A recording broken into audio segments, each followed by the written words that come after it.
ونؤمن به ونتوكل عليه ونعوذ بالله من شرور أنفسنا ومن سيئات أعمالنا من يهده الله فلا مضل له ومن يضلل فلا هادي له ونشهد أن لا إله إلا الله وحده لا شريك له ونشهد أن سيدنا ونبينا ومولانا محمدا عبده ورسوله أرسله بالحق بشيرا ونذيرا وداعيا إلى الله بإذنه وسراجا منيرا صلى الله على سيدنا محمد وآله الأبرار وأصحابه الأخيار وأزواجه الطيبات الطاهرات أوصيكم عباد الله وإياي أولا بتقوى الله أما بعد فأعوذ بالله من الشيطان الرجيم بسم الله الرحمن الرحيم تزودوا فإن خير الزاد التقوى وقال نبي الله صلى الله عليه وسلم اللهم اغفر للحاج ولمن استغفر له الحاج صدق نبي الله صلى الله عليه وسلم. எல்லாம் வல்ல அல்லாஹுவின் அன்பும் மேலான கருணையும் நமக்கெல்லாம் வந்து சேரட்டுமாக. நமது உயிரினும் மேலான கண்மணி ஹாத்தமுன் நபியின் முஹம்மது ரசூலுல்லாஹி ஸல்லல்லாஹு அலைஹி வஸல்லம் அவர்களின் அன்பையும் ஷஃபாஅத்தையும் பெறுவதற்கு அல்லாஹ் நம் எல்லோருக்கும் தௌஃபீக் செய்வானாக. வல்ல ரஹ்மான் நமக்கும் நம்முடைய பெற்றோர் மனைவி மக்கள் குடும்பத்தார் யாவருக்கும் உயிருள்ள வரையிலும் உடல் சுகத்தை நசீபாக்கி தருவானாக. மருத்துவமனை கஷ்டம் அதன் செலவுகளிலிருந்து நிரந்தரமான பாதுகாப்பை அல்லாஹ் நம் எல்லோருக்கும் கொடுத்தருள் புரிவானாக. வானம் பூமியினுடைய ஆபத்துகளை விட்டோம், முசீபத்துகளை விட்டோம், கெட்ட முடிவுகளை விட்டோம் நம்மையும் நம் குடும்பத்தையும் பாதுகாத்து அருள் புரிவானாக. அவனுடைய படைப்புகளின் தீங்குகள் அனைத்திலிருந்தும் நம்மையும் நம் சமூகத்தையும் காத்தருள் புரிவானாக. அல்லாஹுவின் மகத்தான பேரருளால் இந்த சிறப்பான நிகழ்ச்சியின் மரியாதைக்குரிய தலைவர் அவர்கள், எனக்கு முன்பு இங்கே பேசி அமைந்திருக்கிற சங்கை மிக்க உலமாக்கள், குறிப்பாக மரியாதைக்குரிய நைனா முகமது ஹதரத் அவர்களோடு தோள் கொடுத்து துணையில் இருக்கிற சங்கை மிக்க இமாம்கள் உலமாக்கள், இங்கே இருக்கிற மூத்த ஆலிம்கள், என் அன்பு பிள்ளை மரியாதைக்குரிய சகோதரர் அப்துல் மாலிக் ஆலிம், இங்கே என்னோடு வருகை புரிந்த மரியாதைக்குரிய இப்ராஹிம் உட்பட தொழிலதிபர் மரியாதைக்குரிய அக்பர் ஷரீப், அருமையான என்னுடைய எப்போதும் துணையாக இருக்கிற மரியாதைக்குரிய ஹக்கீம் பிரியாணின்னு எல்லாருக்கும் தெரியும், மரியாதைக்குரிய இப்ராஹிம் சகோதரர் உட்பட மேடையிலும் கீழும் இருக்கிற உலமாக்கள், சங்கை மிக்கவர்கள், குறிப்பாக நிரம்ப வந்திருக்கிற தாய்மார்கள் எல்லோருக்கும் துஆ செய்யும். அன்பர்களே, வாழ்க்கையில் மனிதனை பிறப்பிலிருந்து அல்லாஹ் நம்முடைய வாழ்க்கையை ஒரு பயணமாகவே ஆக்கி கொடுத்தார். வாழ்க்கை என்பதே ஒரு பயணம். பிறப்பிலிருந்து இறப்பு வரைக்கும் பயணம் செய்வோம். அல்லாஹ்வை நோக்கிய பயணம், வாழ்க்கையை நோக்கி பயணம், வாழ்வாதாரத்தை நோக்கி பயணம், என் நிம்மதிக்காக பயணம், என் எதிர்காலத்திற்காக பயணம், என் பிள்ளைகளின் வளர்ச்சிக்காக பயணம், நாட்டின் உயர்வுக்காக பயணம். பயணம் என்பது நான் மரணிக்கிற வரையிலும் தொடரும். பயணம் என்பது பரக்கத் என்றார்கள் ஸல்லல்லாஹு அலைஹி வஸல்லம். பயணம் செய்யுங்கள், உங்கள் உடலுக்கு கூட ஆரோக்கியம் கிடைக்கும் என்றார்கள். பெருமானார் ஸல்லல்லாஹு அலைஹி சாபிரூ தஸஹூ என்றார்கள். பிரயாணம் செய்யுங்கள், உடல் சுகமாக இருக்கும் என்றார்கள். நோய்க்கு பாதுகாப்பு பயணம் என்கிறார்கள். உடல் ஆரோக்கியம் பயணத்திற்கு பின்னால் என்கிறார்கள். மனிதன் வாழ்க்கையில் பயணம் மனிதனோடு இருக்கிறது. பிறந்த வீட்டை, பிறந்த நாட்டை, தான் பெற்றெடுத்த பிள்ளைகளை, கரம் கொடுத்த மனைவியை விட்டு விட்டு கடல் கடந்த நாட்டை நோக்கி பயணம். நம் வாழ்க்கையை வளமாக்குவதற்கு பயணத்தை விட்டும் மனிதனை காலியாக்க முடியாது. ஆனால் எல்லா பயணங்களும் உன்னதமாக ஆகிவிடுமா என்பதுதான் இங்கே கேள்வி. மகத்துவம் நிறைந்த பயணங்கள், அருள் சேர்க்குகிற பயணங்கள், சில பயணங்கள் மனிதனின் வாழ்க்கையை எத்தனையோ பெரிய மாற்றங்களுக்கு கொண்டு சென்றுவிடும். சில பயணங்கள் தலைகீழாக அவனை மாற்றிவிடும். சில பயணங்கள் அவன் வெற்றியை கூட அளித்துவிடும். மிகப்பெரிய வாழ்க்கையை கற்றுக் கொடுக்கிறார்கள் காரூண்ய சீலர் ஸல்லல்லாஹு அலைஹி வஸல்லம். நபி பெருமானார் ஸல்லல்லாஹு அலைஹி வஸல்லம் அவர்களின் பயணம் குறைந்திருந்தாலும் அந்த பயணத்தில் எத்தனை பெரிய பரக்கத்தை அல்லாஹ் வைத்திருந்தான். நபியினுடைய அன்பு மனைவியர்கள் சொல்வார்கள், யா ரசூலல்லாஹ், ஆசை ஒன்று இதயத்தில் துடித்து கொண்டு இருக்கிறது நபியே, என்னன்னு சொல்லுங்க, உங்க ஆசையை நிறைவேற்ற காத்திருக்கிறேன் என்கிறார்கள். மனைவிமார்களுக்கு விருப்பம் வரும்போது அதை நிறைவேற்றுவது கணவனின் கடமை என்பதை தாண்டி அது நபியின் சுன்னத்தும் கூட. மனைவி ஏதாவது ஆசைப்பட்டால் தடுக்கிறவர்கள், உதாசீனப்படுத்துகிறவர்கள், மனைவியின் விருப்பத்தை முறியடிப்பவர்கள், இவர்களெல்லாம் சிறந்த மனிதர்களாக ஆக முடியாது. என் மனைவியின் விருப்பத்தை கூட, ஆசையை கூட, அது ஹலாலாக இருந்தால், ஷரியத்தின் அனுமதியில் இருந்தால் நிறைவேற்றுவதற்கு நான் எடுக்கும் முயற்சி ஒவ்வொன்றும் அல்லாஹ்வின் அன்பை நமக்கு தேடி தருகிற வாய்ப்புக்குரியது. அல்லாஹ் எல்லாருக்கும் நசீபாக்குவானாக. சில பேர்கிட்ட மனைவி ஏதாவது சொன்னாலே கோபம் வந்துடுது. கொஞ்சம் வெளியில போயிட்டு வருவோமேனா கோபம் வந்துடும். நான் எங்கெல்லாமோ போகிறேன், ஆனால் மனைவி என்ற கட்டம் வந்த போது அவங்களுக்குன்னு நேரத்தை கொடுத்துட்றேன். எங்கேயாவது போகணும்னு சொன்னால் அந்த பயணம் ரொம்ப ரகசியமான பயணமாக ஆக்கி கொள்வது. ஏன்னா நம்ம கூப்பிட்டு போகிறோம்னு தெரிஞ்சா அந்த ஊரில் ஒரு பயான் வச்சிருக்காங்க. ஆக கடைசியில் மனைவி ஹக்கு அதாவாகாமல் நிறைவேறாமலும் போய் விடுகிறது. எனவே சில பயணங்கள் என்பது சில பேர்களின் மகிழ்ச்சியை கொடுக்கிற பயணம். அந்த பயணமும் ரப்புக்கு பிரியமான பயணம். சொன்னார்கள் சுந்தர நபி ஸல்லல்லாஹு அலைஹி வஸல்லத்தின் மனைவியர்கள், எங்களுக்கென்று இதய துடிப்பில் சில ஆசைகள் சொல்லுங்கள் என்கிறார்கள். தாங்கள் போகிற பயணங்களில் தங்களுடன் நாங்களும் வர வேண்டும் என்று ஆசைப்படுகிறோம். தாங்கள் போகும் பயணங்களில் தங்களோடு நாங்களும் வர வேண்டும் என்று ஆசைப்படுகிறோம். எத்தனை பெரிய விருப்பம்! உத்தம நபிகள் ஓகேன்னாங்க. ஓகே, கூட்டு போயிடுறேன். எல்லாரையும் கூட்டு போக முடியுமா எல்லா பயணங்களிலும்? ஆனால் எல்லோருக்கும் விருப்பம் இருக்கிறது. யாரையாவது ஒருவரை தேர்ந்தெடுத்து விட்டு மற்றவர்களை விட்டால் அவங்க மனசு சங்கடப்படுமா இல்லையா? சங்கடங்களும் வரக்கூடாது, ஆசையும் நிறைவேற வேண்டும். அழகிய முன்மாதிரி அகிலத்தின் சர்க்கார் முஹம்மது ரசூலுல்லாஹி ஸல்லல்லாஹு அலைஹி வஸல்லம் சொன்னாங்க, ஒன்றும் பிரச்சனை இல்லை, நாளைக்கு பயணம், எல்லாருடைய பேரையும் எழுதி சீட்டு போட்டு குழுக்களில் யார் பேர் வருகிறதோ அவர்களை அழைத்து செல்கிறேன். எத்தனை அருமையான முன்மாதிரி! ஒரு பயணத்தில் தன் மனைவி வர வேண்டும் என்று ஆசைப்பட்ட போது, மனைவியர்களிலும் அத்தனை பேர்களுக்கும் அந்த விருப்பம் இருந்த போது, அதை நிறைவேற்றுகிற வாழ்க்கையும் வழியும் அந்த மாடலும் உலகத்தில் நபியவர்கள் தான் முன்மாதிரி. 2 மனைவியோடு வாழ்பவர்கள், 3 மனைவியோடு வாழ்பவர்கள், அவர்களுக்கெல்லாம் ஒரு சிறந்த முன்மாதிரி. பேரப்பூர எழுதி அதை குழுக்கள் செய்கிறார்கள். எத்தனை பெரிய பொறுப்புணர்வோடு!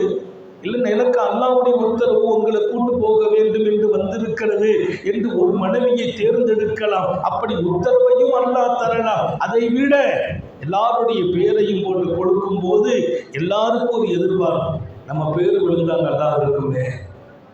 அந்த எதிர்பார்ப்பின் சந்தோஷத்தையும் தருகிறார்கள் தாஹா நபி ஸல்லல்லாஹு அலைஹி வஸல்லம். யாருடைய பேர் விழுமோ அவர்களை அழைத்து செல்கிறார்கள்.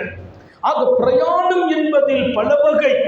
மற்றவர்களை மகிழ்விக்கிற பயணங்கள், இறை அருளை தேடித் தருகிற பயணங்கள், என் பிள்ளைகளின் எதிர்காலத்தை உயர்வுக்கு கொண்டு வருகிற பயணங்கள், யாரிடத்திலும் கையேந்தி விடாமல் வாழ்வதற்காக நான் உழைக்கும் பயணங்கள், வாழ்வை தேடும் பயணங்கள், இப்படி பயணங்கள் பல வகை. இறுதி பயணம் வருவதற்குள் இத்தனை நூற்றுக்கணக்கான பயணங்கள். இந்த பயணங்களில் அல்லாஹ்வையும் ரசூலையும் அடைவதற்காக ஒரு பயணம், அதுதான் உன்னதமான மக்காவையும் மதீனாவையும் நோக்கி போகிற பயணம். அல்லாஹ்வை அடைவதற்கான ஒரு பயணம். உலகத்தில் ஆயிரம் என் வணக்கங்களுக்குள்ளால் கிடைக்கும் என்றாலும் டைரக்டா கிடைக்க வேண்டும் என்றால் ஹரம் ஷரீஃபை விட்டு அல்லாஹ்வை எங்கே போய் அடைவது? காபாவை விட்டு ரப்பை எங்கே தேடுவது? பார்க்கும் இடமெல்லாம் அவன் இருக்கிறான், பார்க்கும் இடமெல்லாம் அவன் இருக்கிறான். நான் சங்கமிக்கும் இடமெல்லாம் அவன் இருக்கிறான், போகும் இடமெல்லாம் அவன் இருக்கிறான். என் பெட்ரூமில் அல்லாஹ் இருக்கிறான், என் பாத்ரூமிலும் என்னோடு அவன் இருக்கிறான். பாத்ரூமுக்கு நான் போற போது பிஸ்மில்லா என்று கூட உள்ள வச்சு நான் சொல்லக்கூடாது. தும்மினால் அல்ஹம்துலில்லாஹ் சொல்லக்கூடாது. ஆனால் என்னுடன் அவன் அங்கேயும் இருக்கிறான்.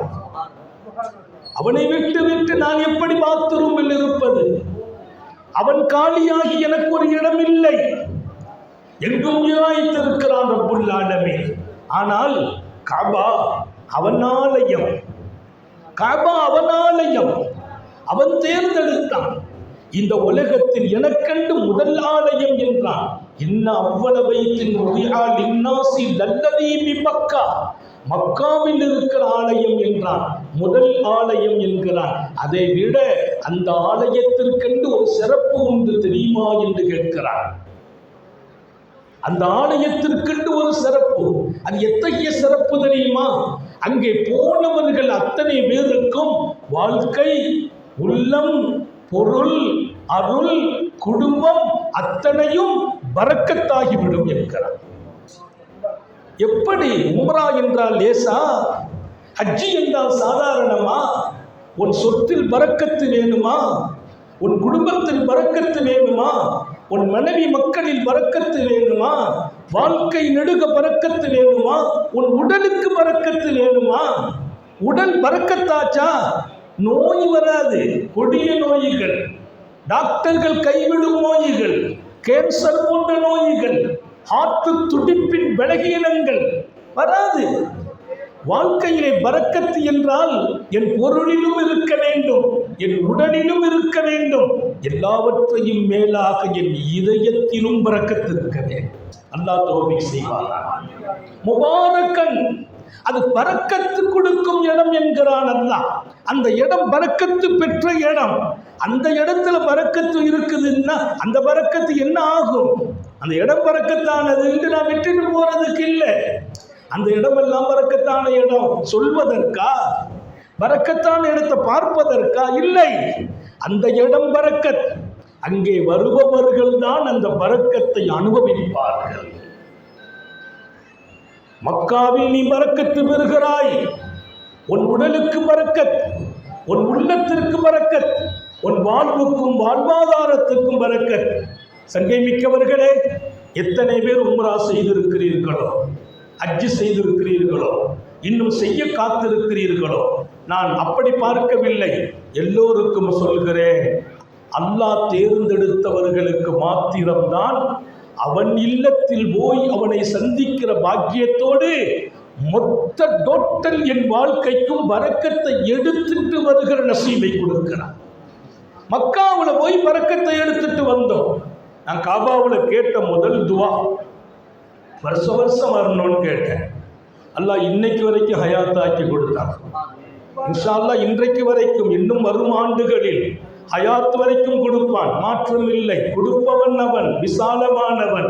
கேட்பவர்கள் நாம். நமக்கு ஏன் கருமித்தனம், ஏன் கொஞ்சம் மனதில் சுருக்கம்? கொடுப்பானாங்கிற நம்பிக்கை எதற்கு?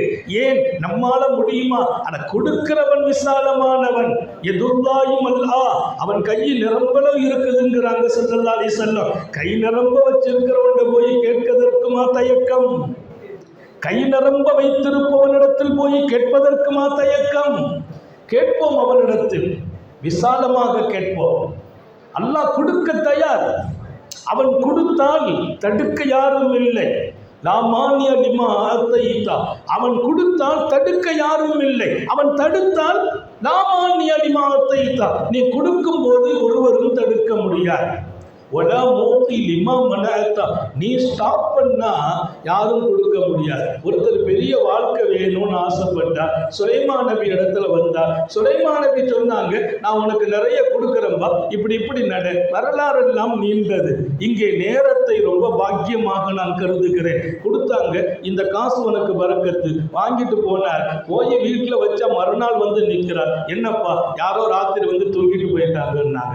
சுலைமான் நபி சொன்னாங்க, அல்லாஹ் உனக்கு தடுக்க நினைக்கும் போது இந்த சுலைமானால் கொடுக்க முடியாது. அவன் தடுக்கும் போது நான் கொடுக்க முடியாது. நான் கொடுத்து ஒருவரை பணக்காரராக்க முடியாது. நான் நினைத்து ஒருவரை பணக்காரராக இருப்பவரை என் பொறாமையால் ஏழையாக்கி விட முடியாது. கொடுப்பவனும் அவனே, தடுப்பவனும் அவனே. அவன் கொடுக்க வாசலை திறந்தால் எப்படி திறப்பான்? அவன் நாடியவர்களுக்கு அவன் கொடுக்கும் வாசலை திறந்தால் அது எவ்வளவு எப்படி கணக்கிட முடியாது. அவர் யார்? எழுத்தறிவு இல்லை, படிப்பறிவு இல்லை, ஒன்றுமே இல்லை, கையெழுத்து கூட போட தெரியாது. ஆனால் அவர் போன் எடுத்து அனுப்பிடுங்க என்பார், அனுப்பிவிடுங்கள் என்பார். அந்த வார்த்தையில் 1 லட்சம் அன்னைக்கு கையில் கிடைச்சிடும். காலையில் இருந்து மாலை வரையிலும் வீதி வீதியாக தலையில் பொட்டலத்தை சுமந்து வியாபாரம் செய்து மாலை வீடு திரும்புவார். சிரமத்தோடு பொட்டலத்தை கீழே போடுவார். இதெல்லாம் ஒரு வாழ்க்கையா? காலையிலிருந்து 1 ரூபாய்க்கு வியாபாரம் நடக்கவில்லை. காலையிலிருந்து மாலை வரைக்கும் ஓடவிட்டு, அலையவிட்டு, கூவவிட்டு, வியாபாரம் செய்ய வைத்து அவன் கையில் ஒன்றும் கொடுக்காமலும் அனுப்புவான். அவனும் என் ரப்புதான். அலோ என்றால் 1 லட்சத்தை கொடுப்பான். அதுவும் என் ரப்புதான். விளங்க வேண்டுமா இல்லையா? ரப்பை கொடுப்பவனும் அவனே, நிறுத்துபவனும் அவனே. நீங்க ஏன் போய் அவன் மேல சந்தேகம், இவன் மேல சந்தேகம்? யாரும் யாரையும் ஸ்டாப் பண்ண முடியாது. யாரும் யாருக்கும் கொடுப்பதை நிறுத்த முடியாது. நம்ம போராமப்படுவதால் நஷ்டம் அடைவது நாமே தவிர அவர் அல்ல. அவருக்கு இவ்வளவு இருக்குது, நீங்க போராமப்பட்டா நஷ்டம் உங்களுக்கு. அவர் மீத பொறாமை. பொறாமையை பற்றி அல்லாஹ்வின் தூதர் சொன்னார்கள். அல்லாஹ் சொன்னான், இந்த அடியான் என்னை எதிர்க்கிறார். நபியே, மலக்கு கேட்டாங்க, உன்னை எப்படி எதிர்க்க முடியும்? நான் அவருக்கு உபகாரம் செய்திருக்கிறேன், அந்த உபகாரத்தை அளிக்கணும்னு அவன் நினைக்கிறான், என்னோடல்லவா போர் செய்கிறான் என்றான். பொறாமைக்காரன் என்னை எதிர்க்கிறான், என்னோடு போராடுகிறான். முடியுமா? அல்லாஹ்வை எதிர்க்க முடியுமா? வட்டியை விட்டு விடுங்கள், மூலதனத்தையும் சேர்த்து விடுங்கள். ஒரு கட்டம் வேண்டாம், வட்டி ஸ்டாப் பண்ண வரும். அல்லாஹ் முடியல, விடமாட்டோம். அல்லாஹ்வோடு ரசூலோடு போருக்கு தயார் என்று சொல்லுங்கள். சரணடைந்த சுஜூதில் விழுந்தாங்க சஹாபாக்கள். அல்லாஹ்வோடு போர் செய்வதா? யாருக்கு அந்த சக்தி? வேண்டாம் இனி வட்டி பொருள், நாயகமே மூலப்பொருளும் வேண்டாம் என்றார்கள். திருக்குர்ஆனின் விளக்கத்தில் திருக்குர்ஆனின் விரிவுரையாளர்கள் பேசுவார்கள், அல்லாஹ்வை எதிர்த்து யார் நிற்பது? எனவே கொடுப்பவன் அவன், தடுப்பவனும் அவன். அவன் கொடுக்கும் போது நம்மை பார்த்து ஒருவர் ஏங்குவார் என்றால் அது அர்த்தமற்றதும் முறையற்றதும் அது போன்ற நிலையில் இருந்து அல்லாஹ் நம்மை பாதுகாப்பானாக. நான் சொன்னதை கவனத்தில் எடுக்க வேண்டும். பரக்கத்தும் பாக்கியமும் நிறைந்த வாழ்க்கையில் அவன் கொடுக்கிற பயணம் ஹஜ் உம்ராவின் பயணம். அந்த இடம் அவன் ஆலயம் இருக்கும் இடம். காபாவிற்கு நிகர் இன்னொரு ஆலயம் உண்டா? காபாவிற்கு நிகர் இன்னொரு ஆலயம் உண்டா? காபா எத்தனை பாக்கியம்! அல்லாஹ் சொன்னான் வான்மறையிலே, அங்கே நான் நிரப்பி வைத்திருக்கிறேன் என் அத்தாட்சிகளை எல்லாம். ஃபீஹி மக்காமு இப்ராஹிம், அங்கேதான் மக்காமு இப்ராஹிம் இருக்கிறது என் அத்தாட்சி பாருங்கள். 5000 ஆண்டுகளுக்கு முன்னால் காபாவை கட்டும் போது, காபத்துல்லா ஹடியை கட்டிடம் மேலே உயரும் போது இப்ராஹிம் நின்றது. இது ஒரு கல்லு, இந்த கல்லுக்கு மேலால் இருக்கிறார்கள் இப்ராஹிம், கட்டுகிறார்கள். கட்டிடத்தினுடைய உயர்வு கூட இப்ராஹிம் நபியுடைய கை நீளனுமே, கையை நீட்டல்ல, கல்லை வளர்த்தான் அல்லாஹ். இந்த கல்லு ஹைட்டாக்குறான் அல்லாஹ், அதில் நின்று கட்டி முடித்தாங்க. அந்த கல்லு சாட்சி என்றான். உள்ளே பாருங்கள், அவர்களின் கால் பாதம் பதிந்திருக்கிறது. இப்ராஹிம் நபியின் கால்பாதம் எத்தனை ஆயிரம் ஆண்டுகள் அந்த கால்பாதத்தின் சின்ன விரலில் இருந்து பெரிய விரல் வரைக்கும் அதை நீங்கள் பார்ப்பது கூட பாக்கியம். ஏன் அல்லாஹ் சொன்னான் என் அத்தாட்சி என்கிறான். அதை ஒரு தடவை உத்து பாருங்கள். அல்லாஹ்வினுடைய அத்தாட்சியை பார்த்த பாக்கியசாலிகள் நீங்கள். உள்ளே இப்ராஹிம் நபியின் விரலை பார்க்கலாம், அவர்களின் காலின் பாதத்தை பார்க்கலாம், அவர்களுடைய குதிங்கால் எப்படி அகலம் நீளம் என்று பார்க்கலாம். அது அங்கே இருக்கிறது. எங்கே மகாம் இப்ராஹிம் இங்க இருக்குது, காபா அங்க இருக்குது. இங்க நின்னா கட்டினாங்க இல்ல, மகாம் இப்ராஹிம் காபாவை கிட்ட இருந்துச்சு. காபாவை சுத்தி தவாப செய்யணும், தூக்கி இங்க கொண்டு வச்சிருக்கிறாங்க. மகாம் இப்ராஹிம் தூக்கி இங்க வச்சிருக்கிறாங்க. அது இருந்த இடம் காபாவை முட்டி. என்ன தவம் செய்தோமோ அந்த ஆலயத்திற்கு, புனித ஹரமுக்கு அல்லாஹ் நம்மை தேர்ந்தெடுத்து குழுக்களில் நம்ம பேர் விடுகிறதா? இந்த ஆண்டு நாம் போகிற வாய்ப்பு கிடைத்திருக்கிறதா? நீங்கள் நன்றி செலுத்த வேண்டும். கோடி கோடி சஜிதா செய்ய வேண்டும். வாழ்க்கையில் நிம்மதி இழந்தவர்களே, சந்தோஷங்களை காணாக்கியவர்களே, உங்களுக்கு நான் சொல்வேன், இங்கே வாருங்கள், காபா உள்ளே நுழையுங்கள். நீங்கள் உள்ள நுழைஞ்சிட்டீங்களா நிம்மதி கிடைக்கும் என்றார் அல்லாஹ். உலகத்திலேயே நிம்மதி கொடுக்கிற ஒரு இடம் என்றால் அது காபத்துல்லாஹ். நீ இழந்த நிம்மதியை இன்னைக்கு நான் பெருசெல்லாம் சொல்லல. உம்ராவுக்கு போட்டும், ஹஜ்ஜுக்கு போட்டும், ஹாஜிகளை கேளுங்க, உம்ரா செய்ய போனவங்களை கேளுங்க. அவங்க சொல்லுவாங்க, உள்ள போயிட்டோம்னா எல்லா கவலையும் மறந்து போயிடும். ஏன் மறந்து போகும் என்று சொன்னான் ரப்பு. ஒமன் தகலஹு கான ஆமினா. உள்ளே வந்தால் நிம்மதி. அங்க தவறு நடக்காது, குற்றம் செய்யக்கூடாது, அங்கே நிற்கிற ஒரு இலையை கூட நான் பிடுங்கக்கூடாது, அங்கே ஓடுகின்ற ஒரு பூச்சியை கூட நான் அடிக்கக்கூடாது. காரணம் அது நிம்மதியான பூமி. இடம் நிம்மதி மனிதனுக்கு கொடுக்கும் ஒரு இடம். சரி, நிம்மதி கிடைக்குது. ஒரு பெரிய பாக்கியம் என்ன தெரியுமா? ஹஜ்ஜிலும் உம்ராவிலும் முறையாக சரியாக அந்த இடத்தை நீங்கள் பயன்படுத்தினால் அங்க நிம்மதி பெறுவீர்கள். எப்படிப்பட்ட நிம்மதி? அந்த நிம்மதி உடனேயே ஊரு திரும்புவீர்கள். எப்படிப்பட்ட நிம்மதி? மௌத்து வரையிலும் அந்த நிம்மதி உங்களுடன் இருக்கும். அல்லாஹ் எல்லாருக்கும் தௌஃபீக் செய்வார். சரியாக நீங்கள் உம்ராவை முடித்தீர்களா? வல்லல் நபி ஸல்லல்லாஹு அலைஹி வஸல்லம் சொன்னதை போல் ஹஜ்ஜை நிறைவேற்றினீர்களா? நிம்மதி அங்கே, சஞ்சலங்கள் வராது. அல்லாமா இப்னுல் கய்யிமுல் ஜௌஸி அவர்களின் ஹஜ்ஜின் அனுபவம் சொன்னார். நான் ஹஜ்ஜிக்கு போயிருந்தேன் என்கிறார். யார்? அல்லாமா ஜௌஸி இப்னுல் கய்யிம்.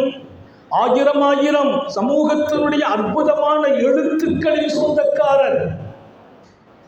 இந்த சமூகத்திற்கு உயிரோட்டமான எழுத்தை தந்தவர்கள் அல்லாமா இப்னுல் கய்யிமுல் ஜௌஸி. ஹஜ்ஜிக்கு போன போது தவாபு செய்கிறேன். ஒரு வலி வந்துச்சு உடம்புக்கு. எந்த வலி? அசைய முடியல, செயல்பட முடியவில்லை. நான் நினைத்தேன் மௌத்தாகி விடுவோம். ஒரு பயங்கரமான வலியும் வேதனையும். நான் தவாஃபில் நிற்க போது அப்போது என் மனம் சொன்னது, இந்த வலியும் வேதனையும் இங்கே உனக்கு வந்திருக்கிறது. நீ நிற்பது தவாப். யார்? அல்லாஹ் இருக்கிறார். அவன் கூட சுத்துறோம். நம்ம சுத்துறது யாரோட? அல்லாஹ்வோட. அந்த புனித காபாவை நோக்கி. சுப்ஹானல்லாஹ். தவாபு செய்து பாருங்கள், அத்தனை இன்பம். பெருமானார் ஸல்லல்லாஹு சொல்லுவாங்க, நிறைய தவாபு செய்யுங்கள். ஒரு நாள் இந்த காபா உயர்த்தப்படும். அந்த தவாஃபின் நசீபை இழப்பீர்கள். அதற்கு முன்பு நிறைய சொத்துங்கள் இருக்கிறார்கள் ஸல்லல்லாஹு. இன்னொரு செய்தி தெரியுமா உங்களுக்கு? கியாமத்து நாள் எப்போது வரும் என்று சொல்ல வந்த எம்பெருமான், லா தகூமு ஸாஆ, கியாமத்து வராது எதுவரையிலும் காபத்துல்லாவில் மக்கள் வந்து குவிந்து தவாஃப் செய்கிற காலம் வரையிலும். என்றைக்கு ஹஜ்ஜுக்கும் உம்ராவுக்கும் மக்கள் போகுவது ஸ்டாப் ஆகுமோ அன்றைக்கு உலகம் அழியும் என்றார். உலகத்தை அழிப்பதற்கு கூட காபா விடுமுறை விடப்படும் நாள் என்கிறார்கள் வல்லல் நபிகள் சர்க்காரை ஆலம் ஸல்லல்லாஹு அலைஹி வஸல்லம். என் பள்ளி வாசலுக்கும் காபாவுக்கும் கோடிக்கணக்கான வித்தியாசங்கள் உண்டு. என் பள்ளியில் ஒரு நாள் தொழுகை நடக்காமலும் போகலாம். காபாவில் ஒரு நாள் அத்தனையும் ஸ்டாப் ஆகுமா? உலகம் அடியும் நாள். உள்ளே நிம்மதியை கொடுக்கிறான் அல்லாஹ், பரக்கத்தை கொடுக்கிறான் அல்லாஹ். அத்தோடு நிறுத்தினானா? இங்கே வந்து பாருங்கள், வாழ்க்கையில் சருகி போனவர்களே, அல்லாவை மறந்தவர்களே நிறைய பேர் சொல்லுவாங்க, அவரெல்லாம் ஹஜ்ஜிக்கு என்ன தகுதி போறார்? ஒரு வாழ்க்கையும் இல்லை, ஒரு தொழுகையும் இல்லை, ஒரு அமலும் இல்லை, நேர்மை இல்லை, ஒழுக்கம் இல்லை, எல்லாம் போலியான வாழ்க்கை. அவர் ஹஜ்ஜிக்கு போய் என்ன செய்ய போகிறார்? பேசாதீர்கள், பேசாதீர்கள். அவர் பாவிதான், அவர் பாவிதான். ஒன்றும் இல்லை, வணக்கம் இல்லை, செயல்கள் இல்லை, குணங்கள் இல்லை, தொழில் தர்மங்களை பேணவில்லை, நேர்மை இல்லை, அழகிய வாழ்க்கை இல்லை. அவரும் ஹஜ்ஜிக்கு வரட்டும். ஏன் தெரியுமா? இங்கே இந்த இடம் உஹுதன். இங்கே வந்தால் எல்லா நிலைகளிலும் அவர் மாறி அவர் ஹிதாயத்தும் நேர்வழியும் பெறுவார் என்கிறார். இந்த இடம் ஹிதாயத்தின் இடம். முபாரக்கம் வஹுதா. இங்கே இருந்து பரக்கத்து உள்ள இடம். பரக்கத்தை தூக்கிட்டு போகணும், அங்க வாங்க. வாழ்க்கையில சருகி போனவங்க இங்க வந்தா ஹிதாயத்து கிடைச்சு. அல்லாஹ் எல்லாருக்கும் தௌஃபீக் செய்வாங்க. தொழுகை இல்லை, இபாதத்து இல்லை, ஹஜ்ஜிக்கு போயிட்டு வந்த பின்னால அவர் முன்சப்புல நிற்பார். ஹஜ்ஜாருடைய வாழ்க்கை மாறும், தரம் மாறும், தகுதி மாறும், பேச்சு மாறும், நிலை மாறும், கொடை மாறும், குணம் மாறும். நல்ல கணவன், நல்ல தந்தை, நல்ல வாழ்க்கை எல்லாம் கிடைக்கும். ஏன்? உஹுதா. அது நேர்வழியில் மனிதர்களை கொண்டு நிறுத்தும் இடம் கஅபா. படைத்தவன் சொன்னான், தன் புகழை சொன்னான், தான் இருக்கும் இடத்தின் மகிமையை சொன்னான், அகமியத்தை சொன்னான். புரிந்து கொள்ளுங்கள், கஅபா ஒரு மகத்தான மாண்புக்குரிய, மனிதர்களை மாண்புக்குரியவர்களாக ஆக்கும் இடம். அல்லாமா இப்னுல் கையிமுல் ஜௌஸி தாங்க முடியல, வேதனை, துடிக்கிறாங்க. அல்லாஹ்வோடு இருக்கிறேன், மௌத்து வந்தா என்ன இருக்குது? உடனே கையில் ஓதுனாங்க அல்ஹம்து சூரா. சொன்னாங்க, நான் அல்ஹம்து சூராவை ஓதினேன். ஓதி கையில் ஊதி உடம்புல தடவுறேன். ஓதிக்கிட்டே இருந்தேன். தவாப்புல தான், தவாப்புல எல்லாம் ஓதலாம், எல்லா திக்ரும் இருக்குது.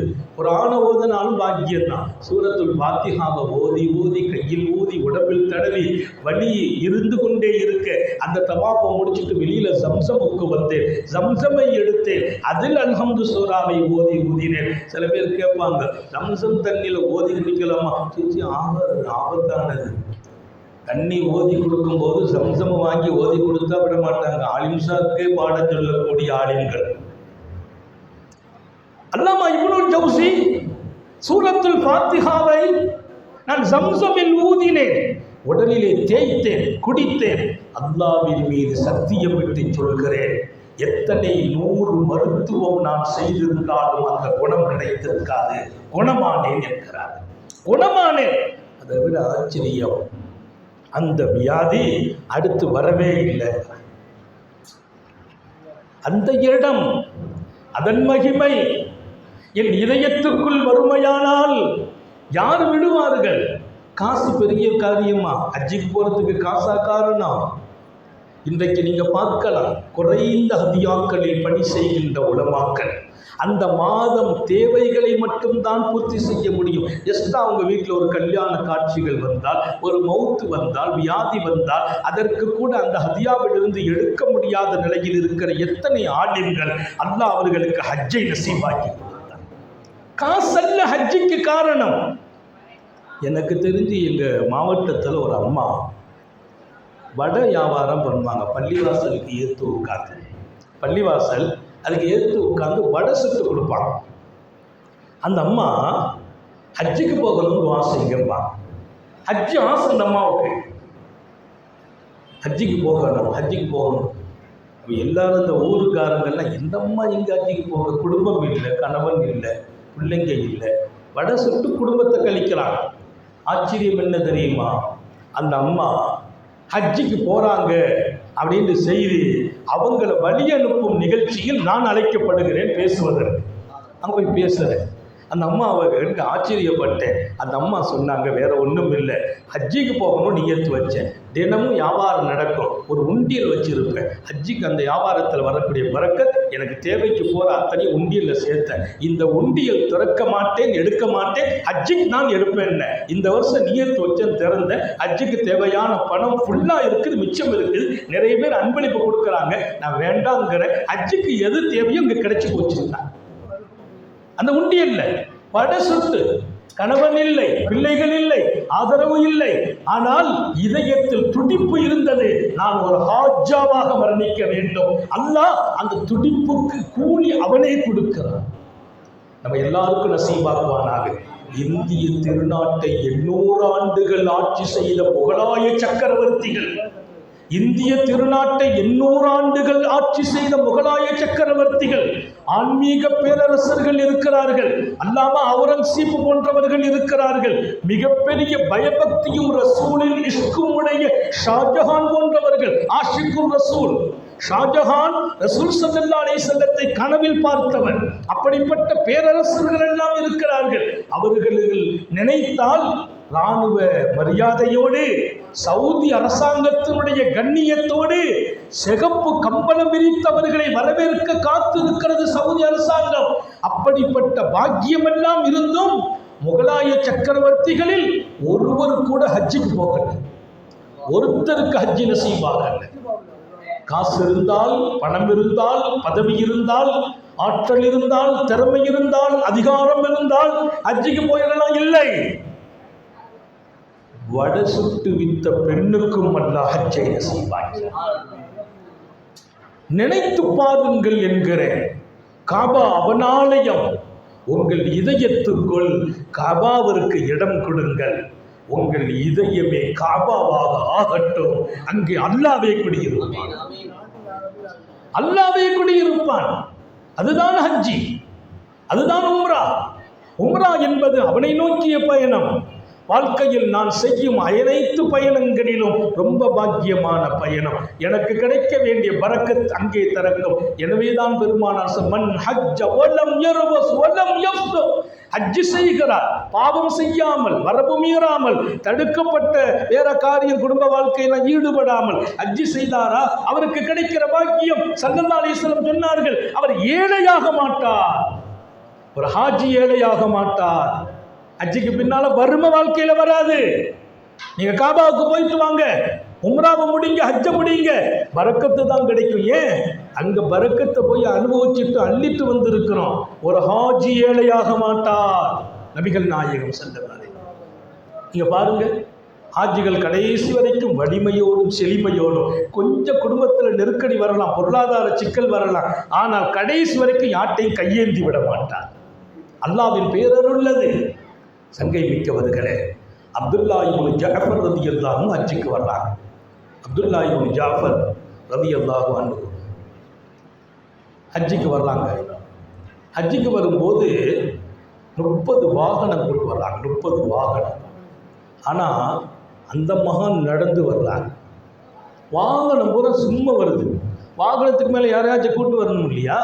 வாகனம் சும்மா வருது. அவங்க நடந்து ஹஜ்ஜுக்கு வர்றாங்க. 30 வாகனம். யார்? அப்துல்லா இப்னு ஜாஃபர்.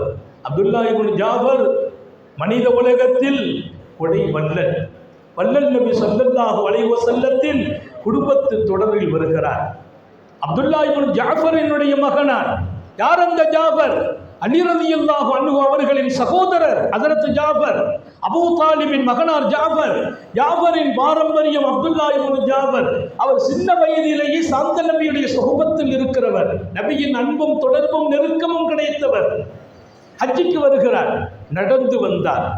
புனிதமான காபாவில் அவர் துஆ செய்கிறார். துஆ செய்து விட்டு அவர் சொன்னார், இந்த இடம் எத்தனை பெரிய பாக்கியம். ஆயிஷா ரலியல்லாஹு அன்ஹா சொன்னாங்க, நாயகமே, ஜிஹாதினுடைய பாக்கியம் மனித வாழ்க்கையில் சிறப்பு என்று அல்லாஹ் சொல்லியிருக்கிறானே குர்ஆன் ஷரீஃபில். தாங்க சொன்னீங்க ஜிஹாது தான் அஃதலுல் அமாலி அல் ஜிஹாத், மனிதன் செய்கிற அமல்களிலெல்லாம் ரொம்ப சிறப்பான அமல் ஜிஹாதுன்னு சொன்னீங்களே. யார் கேட்குறா? ஐஷா நாயகி.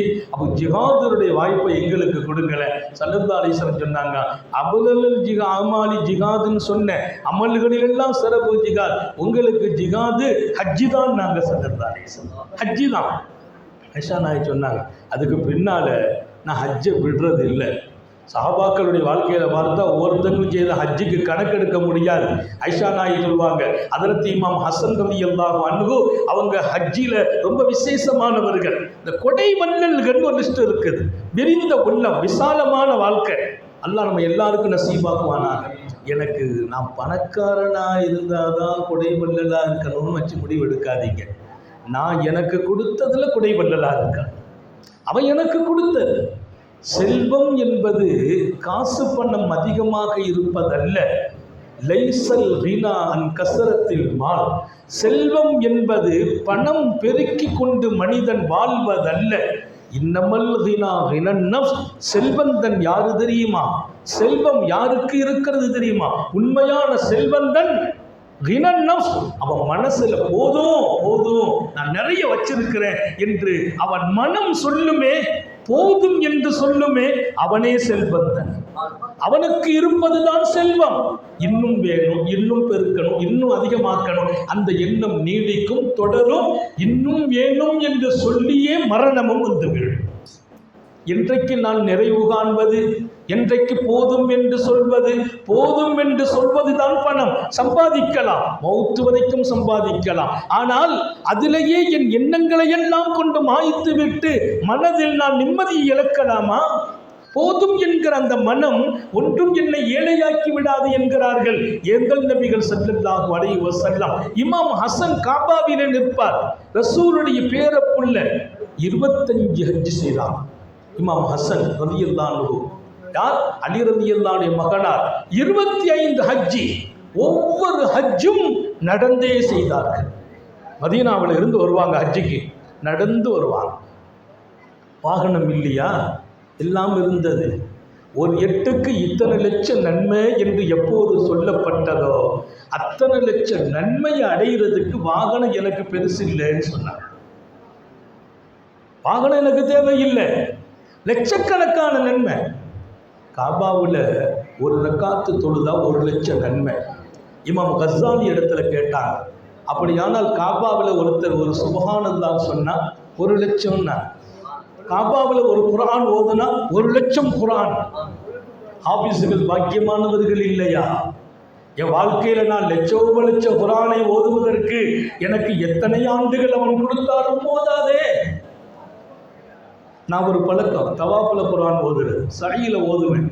அல்லாஹ் நம்மளை ஹாஃபிஸ் ஆக்கிட்டான், ஓதிட்டே இருக்கிறது. காபாவில் ஒரு 5 குர்ஆன் 7 குர்ஆன். ஹஜ்ஜிக்கு போவோம், ஹஜ்ஜி 5 நாள் அங்கே அரஃபாத்தில் முஸ்தலிஃபாவில் உட்காந்து குர்ஆன் ஓதுறது. எனக்கு என்ன சந்தோஷம், காபாவில் இருந்து ஒரு 5 குர்ஆனை முடித்தோம், 10 குர்ஆனை முடிச்சிட்டோமா, 10 லட்சம் குர்ஆனை முடிச்சிட்டோம். ஒரு எட்டுக்கு மற்ற இடங்களுக்கு எத்தனை நன்மையோ அங்கே லட்சமாக பெருக்க வேண்டும். அந்த மகிமையை உணர்ந்தவங்க சஹாபாக்கள். 25 ஹஜ்ஜி. அவர்கிட்ட ஒருத்தர் இமாம் ஹசன் தவாஃபில் நிற்கிறாங்க. ஒருவங்க லேசாக இமாம் ஹசன் கையை அப்படி லேசாக அப்படி நோண்டி விட்டாங்க. தவாஃபில் நிற்கிற ஒருவர் இமாம் ஹசனுடைய கையை அப்படி லேசாக தடை விடுறார். அப்படி தடை விட்டால் என்னன்னா, அவர் ஏதோ சதக்கா கேட்கிறார், ஏதோ சதக்கா கேட்கிறார். ஆனால் அன்றைக்கு மம்னு காபாவில் தர்மம் கேட்பது தடை செய்யப்பட்டிருக்கு. இன்றைக்கும் தடை தான். இருந்தாலும் கொஞ்சம் பேர் அப்படி நின்று கொஞ்சம் இப்படி அப்படி போல வாங்கிடுவாங்க.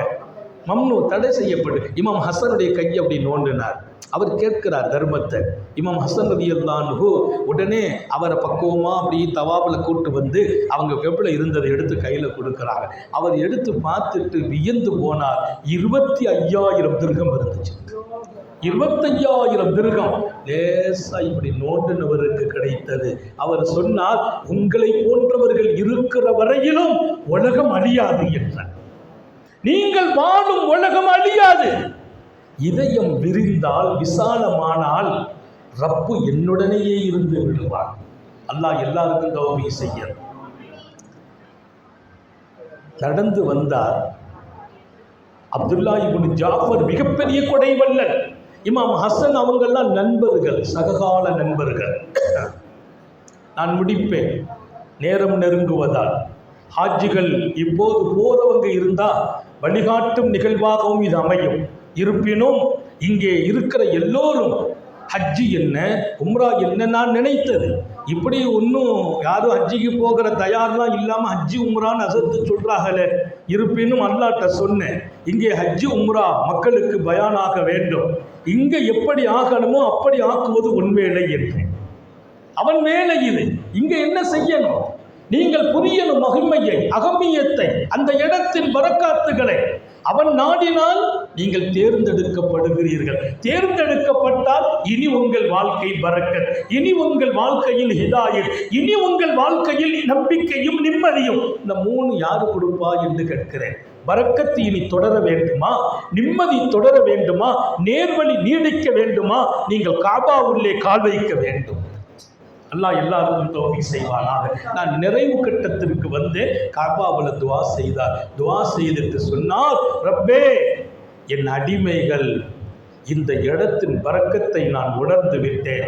என் அடிமைகளில் 30 பேர்களை நான் உரிமை விடுகிறேன் என்றார். 30 அடிமைகளை காபாவிலே வைத்து. ஏன்? அங்கே ஒரு அடிமை 1,00,000 நன்மையை எட்டும் இல்லையா?